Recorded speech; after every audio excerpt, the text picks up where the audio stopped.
everyone. So a lot of you are asking me very similar questions. What are my thoughts on IR35? It's a big one. So firstly, I need to tell you, I am not an IR35 consultant. I don't have a degree in IR35. I have experience of working in recruitment where it has affected my work and where I've had to deal with the outcomes of the changes. I have worked in public sector recruitment for a long time and I was working throughout the changes there. So this is my experience of that and how it affected things there. So IR35 is going to affect you if you're working as a contractor through a limited company at the moment. Now, a lot of companies in the public sector did the same as what the private sector are currently doing and put a blanket ban on limited contractors. I think personally, this is my personal views, this was for one reason, due to the sheer amount of admin involved with doing the checks on every single contractor they had working. It was also to do with taking time to get their head around the new changes, what they meant and how to actually put them into place. We did have clients that we had to sign agreements for to say that we would not send any limited contractors, regardless of the role. And we are seeing this now in the private sector. However, after a while, things did start to change. We did have a few odd jobs coming through as outside IR35 on some of the clients that didn't make us sign to say that no one could be limited contractor. And this was done by them taking the time to analyse what needed to be done, making sure the job description and the list of duties that they would be undertaking comply with IR35. One way around the IR35 was to do statements of work, which I know some agencies were offering. Some consultancies are also offering this solution. Now, when it comes down to it, if you're offering a statement of work, this means you will get paid at the end of that statement of work. So that could be every 6 weeks, it could be in 6 months' time.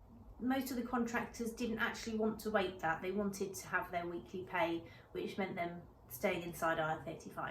Now, the main differences you'll see if you're moving from limited contract to umbrella contract or PAYE is the lack of ability to put expenses through your company, which is one of the reasons you'll lose out financially. Because one of the benefits of working as a limited contractor is that it is more tax efficient. The way your accountant will do your taxes, there's nothing wrong with the way that's done, that is just the way things are if you're working limited, that it is more tax efficient and you can offset expenses. When you're working through an umbrella or PAYE, you're paying the full rate tax, the same as a permanent employee. So the struggles we found when it changed in the public sector was that we could still find candidates to do the role, however we were very limited on location. People weren't happy to travel long distances to work. But saying that, we did always find someone who was within 10-15 minutes drive of the role, who was happy to undertake the work and able to undertake the work and okay with the low rates and the lack of ability to claim expenses due to the fact that it was round the corner. So it did attract more local candidates, but it does close your candidate pool substantially to candidates who normally travel for work. There are exceptions to this rule. Companies that have a turnover less than 10.2 million or a balance sheet less than 5.1 million or less than 50 employees, any two of those three things are not eligible for these changes, so it won't affect you. Most agencies that will affect, most large businesses it will affect. Chances are most of the roles that you're applying for are in some way going to be affected by the changes. Now obviously they were due to come in last April and then it was delayed and now it's due to come in next April. So companies who initially put a blanket ban on back in April to cover themselves, maybe they've had a chance to go back through now and put a plan in place to review every contractor, and things might be slightly different in April. However, they might not. In the public sector, when someone was put inside, quite often the end employer would increase the rate slightly to account for the lack of take home. So if you're on £450 a day, you would up your rate to £500 a day inside. So everybody we spoke to had two options for rates. They had an inside rate and an outside rate. You need to work out for you what's best for that. I'd recommend speaking to an umbrella company and asking what your take home would be based on the daily rate, and they'll be able to give you a breakdown of what you're likely to take home to make sure you can cover your bills and expenses and outgoings. Now, roles that are currently going to be affected by this might be quite far reaching. However, as time goes on and companies get more familiar with learning how to understand the rules and allocate correctly inside or outside to each contractor, then you'll see more and more roles coming outside. That's my prediction.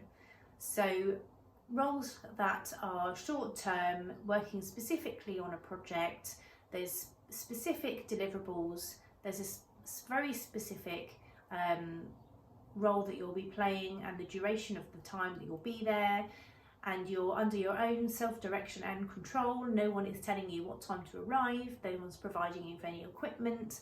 Those sorts of roles will be deemed outside.